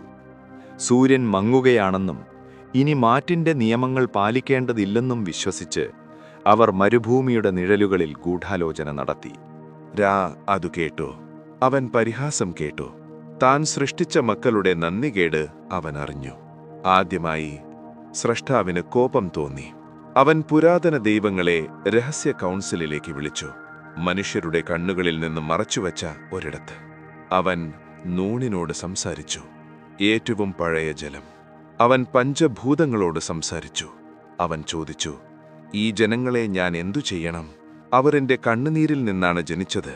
ഇപ്പോൾ അവർ എനിക്കെതിരെ ഗൂഢാലോചന നടത്തുന്നു. കൗൺസിലിൽ നിന്നുള്ള മറുപടി ലളിതമായിരുന്നു, ഭയാനകവും. നിങ്ങളുടെ കണ്ണയയ്ക്കുക. ഈജിപ്ഷ്യൻ മിഥോളജിയിൽ രായുടെ കണ്ണ് എന്നത് അവന്റെ ശരീരത്തിന്റെ ഒരു ഭാഗം മാത്രമല്ല, അതൊരു വേറിട്ട ശക്തിയാണ്, വ്യത്യസ്തമായൊരധികാരം. അതവളുടെ മകളായിരുന്നു. സാധാരണയായി അവൾ ഹാത്തോറായിരുന്നു, സ്നേഹത്തിന്റെയും സംഗീതത്തിന്റെയും സന്തോഷത്തിന്റെയും ദേവത, ജീവിതം മധുരമാക്കുന്നവൾ. എന്നാൽ രാ വിമതരായ മനുഷ്യരെ നോക്കിയപ്പോൾ അവൻ സൗമ്യയായ ഹാഥോറിനെ അയച്ചില്ല. അവൻ അവളുടെ മറ്റൊരു രൂപത്തെ അയച്ചു, അവളുടെ പോരാളിയുടെ രൂപം. അവൻ അയച്ചത് സെക്മെറ്റിനെയാണ്. സെക്മെറ്റ് സിംഹമായിരുന്നു, കൊലപാതകത്തിന്റെ തമ്പുരാട്ടി, ഭീതിയുടെ നാഥ. ക്രൂരതയ്ക്ക് വേണ്ടിയല്ല അവൾ ക്രൂരയായത്, അവൾ ദൈവീക നീതിയുടെ അവതാരമായിരുന്നു. മുറിവിൽ നിന്ന് നോകം കരിച്ചു കളയുന്ന ചൂടുപോലെ, കൊടുങ്കാറ്റുപോലെ അവൾ മരുഭൂമിയിലേക്ക് ഇറങ്ങിച്ചെന്നു. അവൾ ആയുധമേന്തിയില്ല, അവൾ തന്നെയായിരുന്നു ആയുധം. അവൾ അലറി, ഭൂമി കുലുങ്ങി. സൂര്യനെ പരിഹസിച്ച വിമതരെ അവൾ വേട്ടയാടി. സാധാരണയായി മഞ്ഞയും വെളിച്ചവും നിറഞ്ഞ മരുഭൂമിയിലെ മണൽ ചുവപ്പ് നിറമാകാൻ തുടങ്ങി. മനുഷ്യർ ഒളിക്കാൻ ശ്രമിച്ചു, പക്ഷേ സൂര്യന്റെ തീയിൽ നിന്ന് നിങ്ങൾ കുളിക്കാൻ കഴിയില്ല. സേക്മെറ്റിനെ തടയാൻ കഴിയുമായിരുന്നില്ല. അവൾ രക്തം രുചിച്ചു, അതവളിൽ ഒരു വിശപ്പുണർത്തി. നീതി ക്രോധമായി മാറി, ശിക്ഷ നാശമായി മാറി. ഉയരത്തിൽ റാ വീക്ഷിച്ചു. ആദ്യം അവൻ സംതൃപ്തനായിരുന്നു, ക്രമം പുനഃസ്ഥാപിക്കപ്പെടുന്നു. പക്ഷെ പിന്നെ സേക്മെറ്റ് നിർത്തുന്നില്ലെന്നവൻ കണ്ടു. അവൾ വിമതരെ മാത്രമല്ല കൊന്നത്, അവൾ എല്ലാവരെയും നശിപ്പിക്കുകയായിരുന്നു. അവൾ ഒരു ദിവസം കൂടി തുടർന്നാൽ ആരും ബാക്കിയുണ്ടാകില്ല. പ്രാർത്ഥിക്കാൻ മനുഷ്യരില്ല, കൃഷി ചെയ്യാൻ മനുഷ്യരില്ല, കഥ മുന്നോട്ട് കൊണ്ടുപോകാൻ മനുഷ്യരില്ല. റാ നാശത്തെ നോക്കി, അവന്റെ ഹൃദയമലിഞ്ഞു. ഭയങ്കരമായൊരു സത്യം അവൻ മനസ്സിലാക്കി. കോപം തുടങ്ങാൻ എളുപ്പമാണ്, പക്ഷേ നിർത്താൻ അസാധ്യമാണ്. അവൻ അവളെ വിളിച്ചു, തിരിച്ചുവരൂ, ഇത് മതി. പക്ഷേ സേക്മെറ്റിന് അത് കേൾക്കാൻ കഴിഞ്ഞില്ല. അവൾ യുദ്ധത്തിന്റെ അലർച്ചയിൽ നഷ്ടപ്പെട്ടിരുന്നു. പ്രഭാതത്തിൽ ബാക്കിയുള്ള മനുഷ്യരാശിയെ തുടച്ചു നീക്കാൻ അവൾ തയ്യാറെടുക്കുകയായിരുന്നു. അതുകൊണ്ട് റാ ബുദ്ധിപൂർവം പ്രവർത്തിച്ചു. അവന് അവളോട് യുദ്ധം ചെയ്യാൻ കഴിയില്ല. അവൾ അവന്റെ തന്നെ ശക്തിയാണ്. അവൻ അവളെ കബളിപ്പിക്കണം. അവൻ തന്റെ ഏറ്റവും വേഗതയേറിയ ദൂതന്മാരെ വിളിച്ചു. എലിഫന്റൈൻ ദ്വീപിലേക്ക് ഓടാനും ചുവന്ന ധാതു റെഡ് ഓക്കർ കൊണ്ടുവരാനും അവൻ ആജ്ഞാപിച്ചു. തുടർന്ന് ബിയർ ഉണ്ടാക്കാൻ അവൻ പുരോഹിതനോട് ആജ്ഞാപിച്ചു. 1000കണക്കിന് ഭരണി ബിയർ, 7000 ഭരണികർ. അവർ സ്വർണ്ണ ബിയറിൽ ചുവന്ന ധാതു കലർത്തി. ദ്രാവകം ചോര പോലെ തോന്നുന്നതുവരെ അർദ്ധരാത്രിയിൽ സെക്മെറ്റ് ഉറങ്ങുമ്പോൾ റായുടെ ദാസന്മാർ വയലുകളിൽ ചുവന്ന ബിയർ ഒഴിച്ചു. അവൾ വേട്ടയാടാൻ ഉദ്ദേശിച്ചിരുന്ന പുൽമേടുകളിൽ അവർ വെള്ളപ്പൊക്കമുണ്ടാക്കി. ദ്രാവകം നിലാവെളിച്ചത്തെ പ്രതിഫലിച്ചു. അതൊരു വലിയ കടും ചുവപ്പു തടാകം പോലെ തോന്നി. പ്രഭാതമായപ്പോൾ സെഗ്മെറ്റ് ഉണർന്നു. അവളുടെ കണ്ണുകൾ കത്തുന്നുണ്ടായിരുന്നു. നാശം പൂർത്തിയാക്കാൻ അവൾ തയ്യാറായിരുന്നു. വെള്ളം കയറിയ വയലുകൾ അവൾ കണ്ടു. ചുവന്ന ദ്രാവകം അവൾ കണ്ടു. താൻ കൊന്നവരുടെ രക്തമാണതെന്ന് അവൾ കരുതി. അവൾ ചിരിച്ചു. കുടിക്കാൻ അവൾ കുനിഞ്ഞു. അവൾ ഒരു തവണ കുടിച്ചു. അവൾ 2 തവണ കുടിച്ചു. രുചി മധുരമായിരുന്നു. അത് ആശ്വാസം നൽകുന്നതായിരുന്നു. കോപമലിയുന്നതുവരെ അവൾ കുടിച്ചു. കാഴ്ച മൃദുവാകുന്നതുവരെ അവൾ കുടിച്ചു. സിംഹം സന്തോഷത്തോടെ ശബ്ദമുണ്ടാക്കാൻ തുടങ്ങുന്നതുവരെ അവൾ കുടിച്ചു. അവളുടെ ഹൃദയത്തിലെ ഉഗ്രമായ തീ മിന്നിമറഞ്ഞു, കെട്ടുപോയി. ലോകങ്ങളുടെ അന്തകയായ സെഗ്മെന്റ് വയലിൽ കിടന്നു ഉറങ്ങിപ്പോയി. അവൾ ഉണർന്നപ്പോൾ സൂര്യൻ ഉച്ചസ്ഥായിയിലായിരുന്നു. കണ്ണുകളിൽ നിന്ന് ചുവപ്പു മാറിയിരുന്നു. ആത്മാവിൽ നിന്ന് കോപം മാറിയിരുന്നു. അവൾ റായെ നോക്കിയത് ഒരു വേട്ടക്കാരന്റെ നോട്ടത്തോടെയല്ല, മറിച്ച് ഒരു മകളുടെ മൃദുവായ നോട്ടത്തോടെയാണ്. അവൾ തിരികെ ഹാഥോറായി മാറി, സുന്ദരിയായവൾ. അവൾ ദൈവങ്ങളുടെ കൊട്ടാരത്തിലേക്ക് മടങ്ങി, മനുഷ്യരാശിയെ വിറപ്പിച്ചുകൊണ്ട്, പക്ഷേ ജീവനോടെ വിട്ടുകൊണ്ട്. ഈജിപ്തുകാർ ഈ ദിവസം ഒരിക്കലും മറന്നില്ല. ഓരോ വർഷവും ഹാഥോറിന്റെ ഉത്സവത്തിൽ അവർ ചുവന്ന ബിയർ കുടിക്കും. ലഹരി പിടിക്കാനല്ല, ഓർക്കാൻ. അവസാനത്തോട് എത്രമാത്രം അടുത്തു എന്നോർക്കാൻ. ശക്തി എപ്പോഴും കാരുണ്യവുമായി സന്തുലിതമായിരിക്കണമെന്നോർക്കാൻ. ദിവ്യസ്ത്രീത്വത്തിന്റെ 2 മുഖങ്ങളെ ഓർക്കാൻ. തീ കൊണ്ട് ലോകത്തെ ശുദ്ധീകരിക്കുന്ന സെഖ്മെറ്റിന്റെ, സ്നേഹം കൊണ്ടതിനെ സുഖപ്പെടുത്തുന്ന ഹാഥോറിന്റെയും. അങ്ങനെ ലോകം രക്ഷിക്കപ്പെട്ടു. ശക്തി കൊണ്ടല്ല, വിവേകം കൊണ്ട്. പക്ഷേ ഭൂമിയിലെ തന്റെ സമയം കഴിഞ്ഞെന്ന് റാക്കറിയാമായിരുന്നു. ദൈവവും മനുഷ്യനും തമ്മിലുള്ള വിള്ളൽ വീണു. മനുഷ്യർ ഒരുപാട് കണ്ടു. റാക്ക് ക്ഷീണം തോന്നി. ഭൂമിയെ ഉപേക്ഷിച്ച് എന്നേക്കുമായി സ്വർഗത്തിലേക്ക് ഉയരാനും ലോകത്തെ മറ്റുള്ളവർ ഭരിക്കാനും അനുവദിക്കാൻ അവൻ തീരുമാനിച്ചു. എന്നാൽ ലോകം കറങ്ങിക്കൊണ്ടിരിക്കാൻ, നക്ഷത്രങ്ങളെ അതത് സ്ഥാനങ്ങളിൽ നിലനിർത്താൻ, പ്രപഞ്ചത്തിന്റെ രഹസ്യങ്ങൾ സുരക്ഷിതമായി സൂക്ഷിക്കാൻ അവനൊരറിവിന്റെ കാവൽക്കാരനെ ആവശ്യമായിരുന്നു. മാന്ത്രിക വിദ്യയുടെ യജമാനൻ, യാഥാർത്ഥ്യത്തിന്റെ സ്ഥിരക്കഥകൾ എഴുതാൻ കഴിയുന്ന ഒരാൾ. അവൻ ആവശ്യമായിരുന്നു. തോത്തിനെ. അവിടെയാണ് നമ്മുടെ അടുത്ത അധ്യായം ആരംഭിക്കുന്നത്. ഐബിസ് പക്ഷിയുടെ തലയുള്ള ദൈവത്തിനൊപ്പം, വാക്കുകളുടെ രഹസ്യ ശക്തിക്കൊപ്പം. റാ ഭൂമിയിൽ നിന്ന് ആകാശത്തേക്ക് യാത്രയായപ്പോൾ ലോകം അല്പം തണുത്തതായി അനുഭവപ്പെട്ടു, ഉറപ്പില്ലാത്തതായി. ദൈവങ്ങൾ മനുഷ്യർക്കിടയിൽ നടന്ന സുവർണ കാലഘട്ടം അവസാനിച്ചു. എന്നാൽ റാ മനുഷ്യരാശിയെ ആയുധങ്ങളില്ലാതെ ഉപേക്ഷിച്ചില്ല. പ്രപഞ്ചത്തെ മനസ്സിലാക്കാൻ ഒരു വഴിയില്ലാതെ അവനവരെ വിട്ടില്ല. അവനവർക്ക് നൽകി തോത്തിനെ. തോത്ത് ഒസൈരിസിനെ പോലെ രാജാവായിരുന്നില്ല, ഹോറസിനെ പോലെ പോരാളിയായിരുന്നില്ല. അവൻ കൂടുതൽ ശാന്തമായ ഒന്നായിരുന്നു, കൂടുതൽ മൂർച്ചയുള്ള ഒന്ന്. അവൻ ദൈവത്തിന്റെ മനസ്സായിരുന്നു.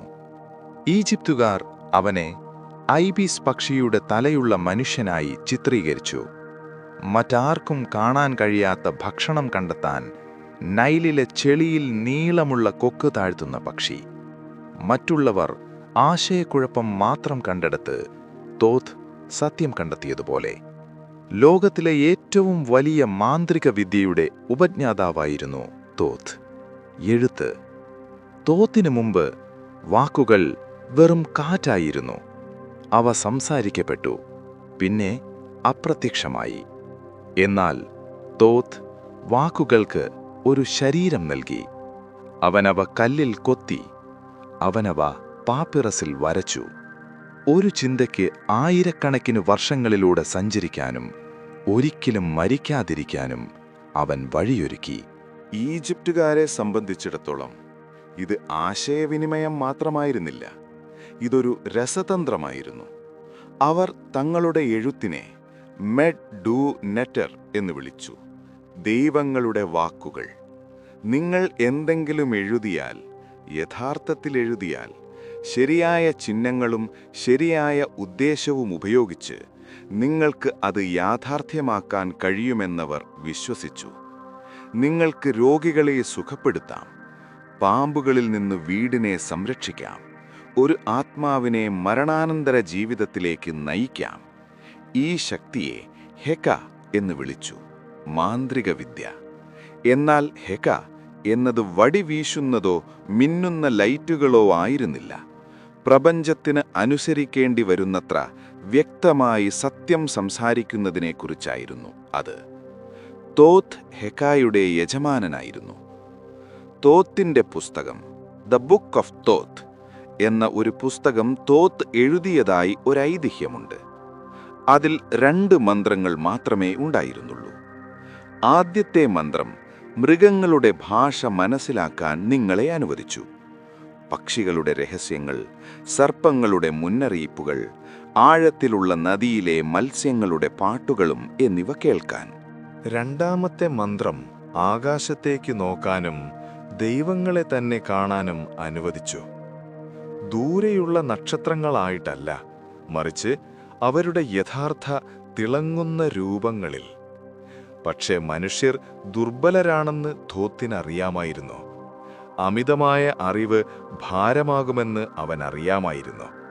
അതുകൊണ്ട് അവൻ പുസ്തകം ഒളിപ്പിച്ചു. സർപ്പങ്ങളും നിഴലുകളും കാവൽ നിൽക്കുന്ന ആഴത്തിൽ അവനത് കുഴിച്ചിട്ടു. യഥാർത്ഥത്തിൽ തയ്യാറായവർ മാത്രമേ അത് കണ്ടെത്താവൂ എന്നറിഞ്ഞുകൊണ്ട്. എന്നാൽ തോത്തിന്റെ പ്രവർത്തനം രഹസ്യങ്ങളെക്കുറിച്ച് മാത്രമായിരുന്നില്ല, അത് സന്തുലിതാവസ്ഥയെക്കുറിച്ചായിരുന്നു. നക്ഷത്രങ്ങളുടെ ചലനം കണക്കാക്കിയത് അവനായിരുന്നു. ഋതുക്കളെ അളന്നത് അവനായിരുന്നു.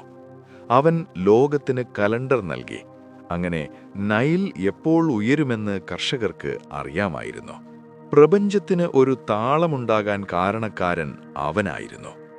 വിധിയുടെ വലിയ ഹാളിൽ അനൂബിസ് ഹൃദയം തൂക്കുന്നത് നമ്മൾ കണ്ടപ്പോൾ ആരാണ് അടുത്തു നിന്നതെന്ന് ഓർക്കുന്നുണ്ടോ? അത് തോത്തായിരുന്നു. കയ്യിൽ പേന, തുറന്ന ചുരുൾ. അവൻ വിധിച്ചില്ല, അവൻ പ്രോത്സാഹിപ്പിച്ചില്ല, അവൻ ലളിതമായി രേഖപ്പെടുത്തി. കാരണം തോത്തിനെ സംബന്ധിച്ചിടത്തോളം യാഥാർത്ഥ്യം അതിൽ തന്നെ മനോഹരമാണ്. അത് മാറ്റേണ്ടതില്ല, അത് അറിഞ്ഞാൽ മാത്രം മതി. അങ്ങനെ ഈജിപ്തിലെ എഴുത്തുകാർ തങ്ങളുടെ ഞാങ്ങണ ബ്രഷുകളും മഷിയുമായി ചമ്രം പടിഞ്ഞിരുന്ന പുരുഷന്മാർ അവർ തോത്തിനോട് സമ്പത്തിനു വേണ്ടി പ്രാർത്ഥിച്ചില്ല. വ്യക്തതയ്ക്ക് വേണ്ടിയാണ് അവർ അവനോട് പ്രാർത്ഥിച്ചത്. എഴുതാൻ തുടങ്ങുന്നതിനു മുമ്പ് അവർ നിലത്ത് ഒരു തുള്ളി വെള്ളമൊഴിക്കും. ഐബിസ് തലയുള്ള ദൈവത്തിന് ഒരു ചെറിയ സമർപ്പണം. അവർ പറയും, എൻ്റെ അടുത്തേക്ക് വരൂ തോത്ത്, എൻ്റെ കൈക്ക് വഴി കാട്ടൂ, എൻ്റെ വാക്കുകൾ സത്യമായിരിക്കട്ടെ. ഒരുപക്ഷേ അതാണ് അവൻ നമുക്ക് നൽകുന്ന ഏറ്റവും വലിയ സമ്മാനം.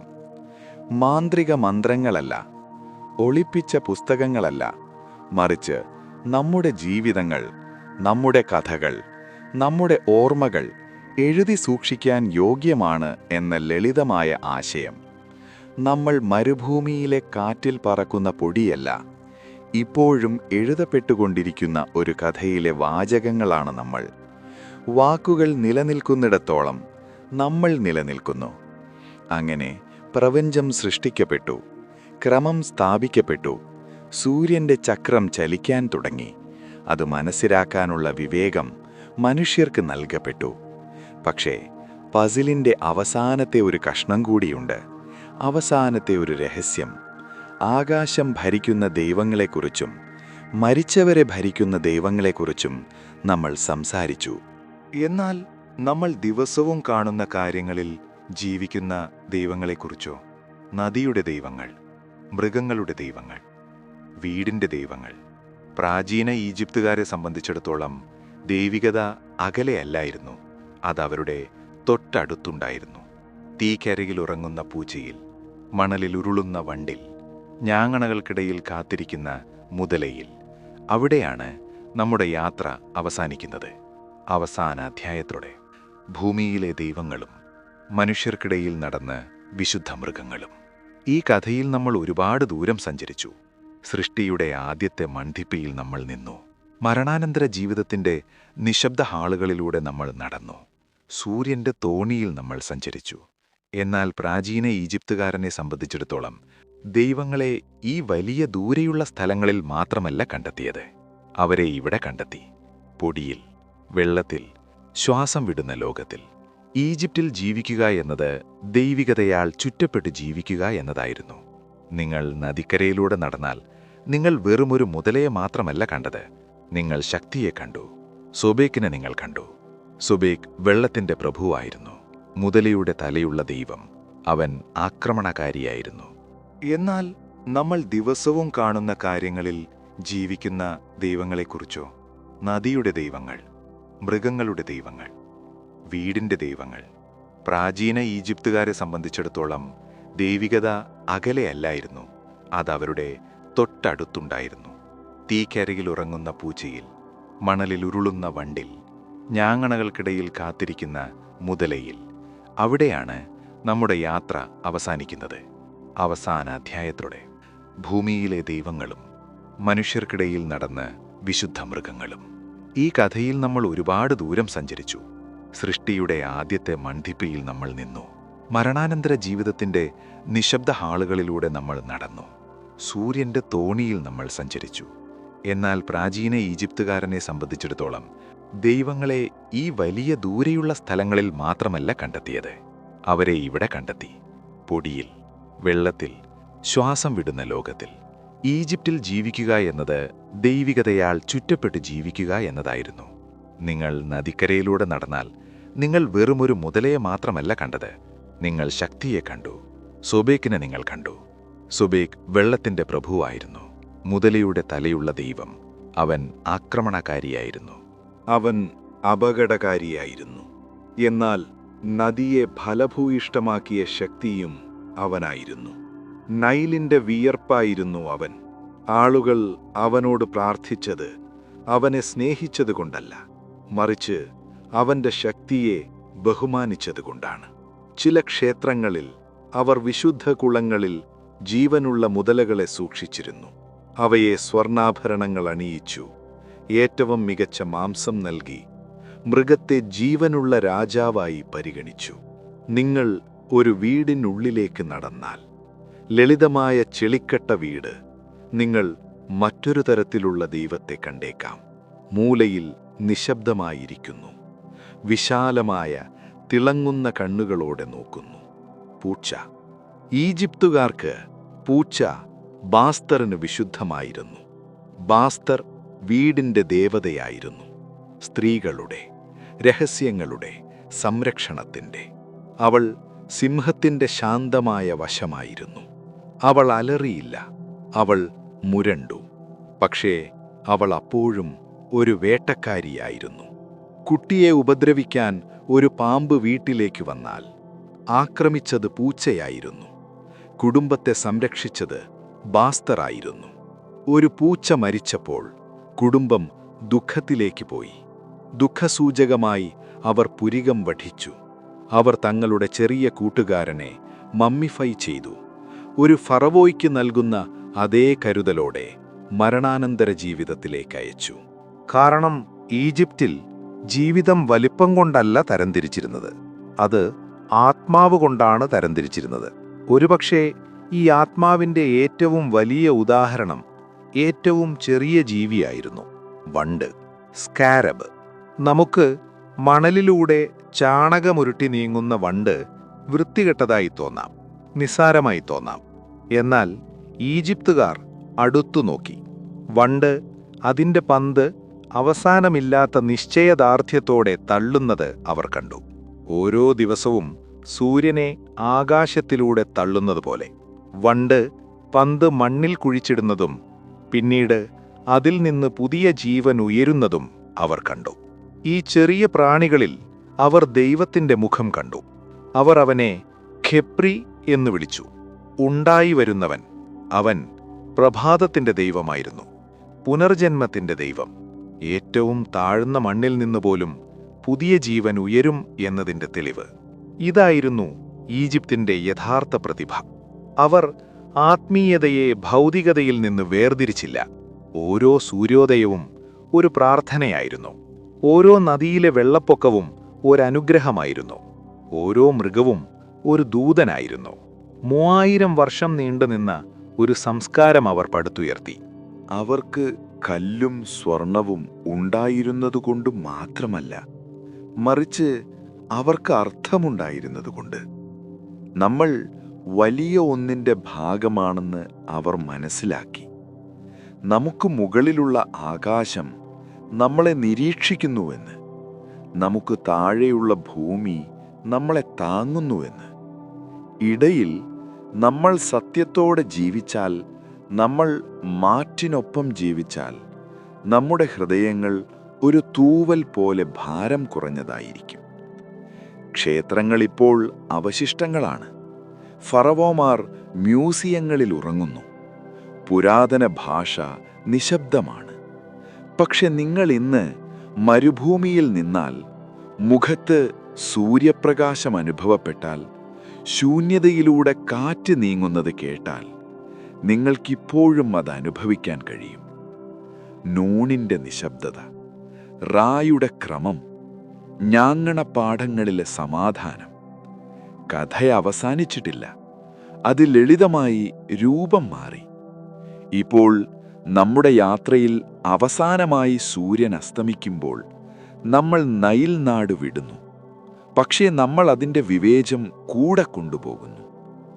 ദൈവങ്ങൾക്ക് ശുഭരാത്രി, രാജാക്കന്മാർക്ക് ശുഭരാത്രി, നിങ്ങൾക്കും ശുഭരാത്രി. അവർക്ക് കല്ലും സ്വർണവും ഉണ്ടായിരുന്നതുകൊണ്ട് മാത്രമല്ല, മറിച്ച് അവർക്ക് അർത്ഥമുണ്ടായിരുന്നതുകൊണ്ട്. നമ്മൾ വലിയ ഒന്നിൻ്റെ ഭാഗമാണെന്ന് അവർ മനസ്സിലാക്കി. നമുക്ക് മുകളിലുള്ള ആകാശം നമ്മളെ നിരീക്ഷിക്കുന്നു എന്ന്, നമുക്ക് താഴെയുള്ള ഭൂമി നമ്മളെ താങ്ങുന്നു എന്ന്.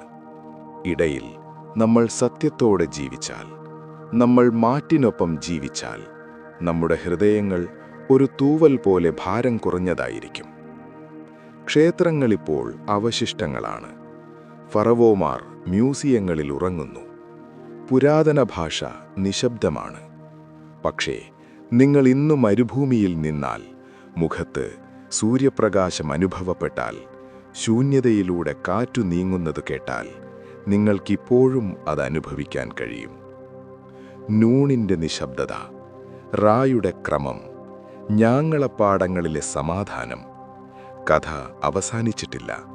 അത് ലളിതമായി രൂപം മാറി. ഇപ്പോൾ നമ്മുടെ യാത്രയിൽ അവസാനമായി സൂര്യൻ അസ്തമിക്കുമ്പോൾ നമ്മൾ നൈലിൻ്റെ നാട് വിടുന്നു. പക്ഷേ നമ്മൾ അതിൻ്റെ വിവേകവും കൂടെ കൊണ്ടുപോകുന്നു. ദൈവങ്ങൾക്ക് ശുഭരാത്രി, രാജാക്കന്മാർക്ക് ശുഭരാത്രി, നിങ്ങൾക്കും ശുഭരാത്രി.